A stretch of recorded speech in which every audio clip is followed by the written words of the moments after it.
Merci d'être sur la télévision Labari pour suivre le journal de ce jour, samedi 2 juin 2018. Mesdames et messieurs, bonsoir, bonne rupture et bienvenue à tous.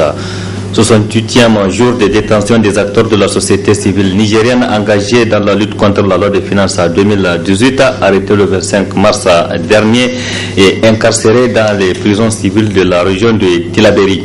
Il s'agit de Ali Idrissa du Rotab, également directeur général du groupe de presse Labari, Moussa Tchangari de l'association alternative Espace Citoyen, Nour Mamadou Arzika et Maître Lirwana Abdurrahman du MPCR, donc qui sont tous répartis dans les localités suivantes. Ali Idrissa, il est à Filangué, Moussa Tchangari à Walam, Nour Mamadou Arzika à Tillabéri et Maître Lirwana Abdurrahman à Daïkaina. Deux autres acteurs de la société civile nigérienne sont également placés sous mandat de dépôt. Il s'agit de Mekala Zodi du mouvement Tournons la Page et Djori Ibrahim de l'association alternative Espace Citoyen. Le premier séjourne à la prison civile de Saï et le second à Kolo. Espace, donc, ils ont été aussi arrêtés à la suite de la manifestation contre la loi des finances organisée le 15 avril dernier. Clôture ce samedi à l'hémicycle de l'Assemblée nationale de la première session ordinaire au titre de l'année 2018 de cette institution. Au cours de cette session, les députés nationaux ont examiné et adopté plusieurs projets de loi et interpellé aussi les membres du gouvernement dans le cadre du contrôle de l'action gouvernementale. La cérémonie de clôture s'est déroulée en présence du Premier ministre Brigitte Rafini et de plusieurs autres invités. Parmi ces invités, Ismaël Moumouni et Chebou Guissou. Ils sont nombreux les convives qui ont marqué de leur présence à cette cérémonie de clôture de la première session ordinaire dite session des lois. Cette exaltante mission dévolue aux parlementaires constitue un moyen de contrôle de l'action gouvernementale. Pour l'Assemblée nationale, l'examen de la loi de règlement est un rendez-vous annuel important, car c'est l'occasion pour les députés de s'assurer que leurs partenaires du gouvernement respectent les principes de base de la séparation des pouvoirs en s'en tenant aux autorisations budgétaires que la représentation nationale les donne avec le vote du budget. L'examen de la loi de règlement est donc un moyen par excellence de contrôle de l'action gouvernementale dans son aspect le plus important. Les textes votés lors de la session qui s'achève me donnent l'occasion de rendre l'hommage qu'ils méritent à l'ensemble des députés. D'abord pour leur assiduité à tous, ensuite pour la qualité de nos débats, quelquefois passionnés, mais toujours empreints de courtoisie. Que nos compatriotes se rassurent à l'Assemblée nationale, l'on sait dépasser le stade politicien pour ne mettre en avant que l'intérêt national. À mon sens, cela est un gage suffisant pour que chacun d'entre nous soit respectueux des lois de notre pays. Le président de l'Assemblée nationale a également évoqué la situation délétère du monde scolaire. Le moindre prétexte, même extra-académique, déclenche des crises difficiles à endiguer. Les grèves succèdent à l'arrêt des cours, les sittings à des manifestations de rue. La conséquence de tout cela, c'est le chevauchement continu des années académiques, la chute inexorable des taux d'admission aux examens. La conséquence de tout cela, c'est cette baisse vertigineuse du niveau de qualification des diplômés de l'enseignement supérieur. La conséquence de tout cela, c'est la dégradation répétée des biens publics et des biens d'autrui à l'occasion des manifestations de rue. Comme je le disais naguère, nous avons tous ensemble, gouvernement, parlementaires, société civile, notabilité, scolaires et parents d'élèves, le devoir de trouver rapidement des solutions pérennes à la crise de l'école. Cette session qui s'achève a permis aux députés d'user des moyens de contrôle de l'action gouvernementale. Toujours au cours de cette même cérémonie, Ousseini Tini a souhaité bon Ramadan à la Oumma islamique et un hivernage fécond. Juste après cette cérémonie, nos reporters sur place ont entendu leur micro aux députés de l'opposition et ceux de la majorité pour justement revenir sur les travaux qu'ils ont eu à abattre pendant 60 jours. Retrouvons Ismaël Moumouni et Chebou Guissou. 45 projets de loi ont été examinés et adoptés par les parlementaires durant ces 3 mois qu'a duré cette session. travaux exécutés dans les règles de l'art, estime la majorité, qui tire d'ailleurs un bilan positif. Cette session est une session très laborieuse. Nous avons travaillé et nous avons examiné plusieurs textes de loi qui vont permettre au gouvernement de faire le travail qu'il doit faire pour le mandat du président de la République. Donc, à cet effet, nous remercions beaucoup nos camarades, nos collègues, soit de l'opposition, de la majorité, parce que nous avons tous travaillé ensemble en communion et vraiment nous sommes très satisfaits de cette session, de cette première session de l'année 2018. En réalité, la plupart des textes qui ont été examinés, c'est des textes qui regardent la nation. C'est des textes qui font avancer le Niger. Il fallait donc vraiment que chacun s'implique parce que le Niger nous appartient nous tous. Quand il s'agit de l'intérêt national, nous sommes tous ensemble et nous œuvrons tous pour notre pays. Il est bon que chaque parlement, tous les parlements africains, qu'ils aient le même esprit pour faire avancer l'Afrique. Bien que cette session s'est tenue sans altercation entre les différents bords politiques, l'opposition s'offusque contre certains comportements des dirigeants. Il faut cependant regretter une certaine propension que nous avons observée à empêcher les débats au sein de l'hémicycle. Donc à empêcher à ce que le peuple dont nous sommes les représentants puisse être parfaitement imprégné de certains sujets importants. Ce code de douane a été examiné en plénière selon une procédure qui est certes contenue dans le règlement intérieur, mais qui ne permet pas à ce que l'on discute du contenu, donc à ce que l'on sache exactement, n'est-ce pas, ce que renferme ce code-là. Nous avons observé que de plus en plus le gouvernement veut expédier l'examen des textes importants et nous allons nous organiser au niveau de l'opposition pour que cela prenne fin. Député, vous avez l'étiquette d'élu national, donc songez à défendre l'intérêt de ceux-là même qui vous ont mandaté et non de privilégier vos intérêts partisans. Le pays a tant souffert de soubresauts politiques. Il est temps et grand temps de penser à l'intérêt national. 18e jour du mois béni de Ramadan, une période au cours de laquelle il est recommandé aux fidèles de multiplier de bonnes œuvres et donc d'éviter certains comportements. Aujourd'hui, Cheikh Ben Salah nous éclaire sur le respect aux personnes qui jeûnent par les non-jeûneurs. On l'écoute. Le premier signe de bon sens, et je pense que la plus petite règle de bienséance, commanderait de notre part, quand nous ne sommes pas en mesure de jeûner pour une raison coraniquement défendable, c'est de respecter par pudeur, de respecter la soif, la faim de ceux-là qui sont et de celles-là qui sont en train de jeûner. La religion va avec la raison.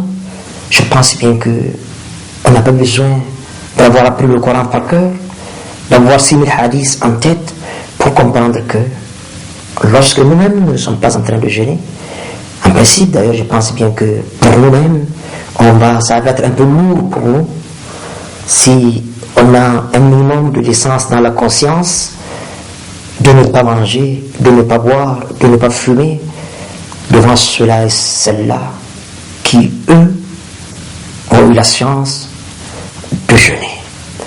Et je prie Allah subhanahu wa ta'ala que ce mois béni de Ramadan qui vient de commencer soit une merveilleuse occasion pour les musulmans du Niger, mais pas seulement, pour les musulmans des 4 coins du monde, mais pas seulement, pour l'humanité tout entière, de faire taire nos divergences et d'accepter qu'au-delà des chauvinismes nationaux, qu'au-delà des frontières héritées de la colonisation, qu'au-delà des barrières raciales, qu'au-delà des particularismes linguistiques, qu'au-delà de la couleur de la peau, qu'au-delà de nos calculs partisans, ethniques ou corporatistes, que nous sommes tous liés par une parenté spirituelle qui remonte à Adam et à Hawa alayhim as-salam. Nous devrons rester unis, un autour de Allah qui est un, autour du Coran qui est unique, dans une communauté de qui Allah a dit qu'elle est la meilleure des communautés qui ait été donnée aux hommes. Allah nous a permis d'accueillir le Ramadan, et bien qu'Allah fasse que nous parvenions à jeûner dans les conditions les meilleures, et qu'au sortir de ce mois, sa promesse est vérité, que nous soyons propres et purs comme au jour de notre naissance, avec un ticket supplémentaire d'accès au paradis. Que ta paix, Ya Allah, que ta miséricorde, Ya Allah, que tes bénédictions, Ya Allah, que ton assistance, Ya Allah, que ta protection, Ya Allah, soit sur nous, qu'elle soit sous le Niger, ses dirigeants et son peuple, qu'elle se répande sur toute la Ummah, au-delà, sur l'univers tout entier, sur l'humanité tout entière. Gardez-nous dans vos cœurs et dans vos prières. Ibrahim alayhi salam a prié pour la Mecque, Muhammad sallallahu alayhi wa sallam a prié pour Médine, tout protocole respecté en toute humilité. Pendant ce mois béni de Ramadan, seul ou en groupe, en public ou en privé, à la mosquée comme à la maison, mais pas seulement, au-delà, partout en toutes circonstances, gardons notre cher pays, le Niger, dans nos prières et dans nos invocations, afin que le Niger soit un havre de paix et de bien-être. Il fait bon y être, bon s'y rendre, bon y demeurer, bon y rester, bon y mourir, dans un monde, ya Allah, on l'espère, uni, prospère et solidaire. Que vos prières soient exaucées, Cheikh Ben Salah. Que dire, qui peut dire c'est que c'est l'islam, c'est le thème développé hier à l'Institut de formation aux techniques de l'information et de la communication IFTIC.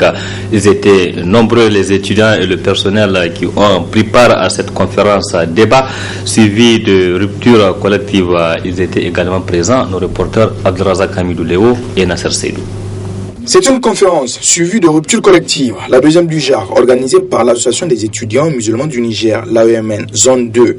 Elle a pour thème qui pourrait te dire ce que c'est Ramadan et fait partie d'une série initiée depuis la première semaine du mois béni de Ramadan. Le premier objectif, c'est le renforcement des liens de solidarité entre les étudiants, membres de l'association qui sont dans les différentes écoles diversifiées. Ils vont se retrouver ensemble pour organiser une activité islamique en synergie, ce qui fait en sorte qu'il y a un lien, il y a une énergie, il y a un contact direct entre les membres qui permet de se connecter.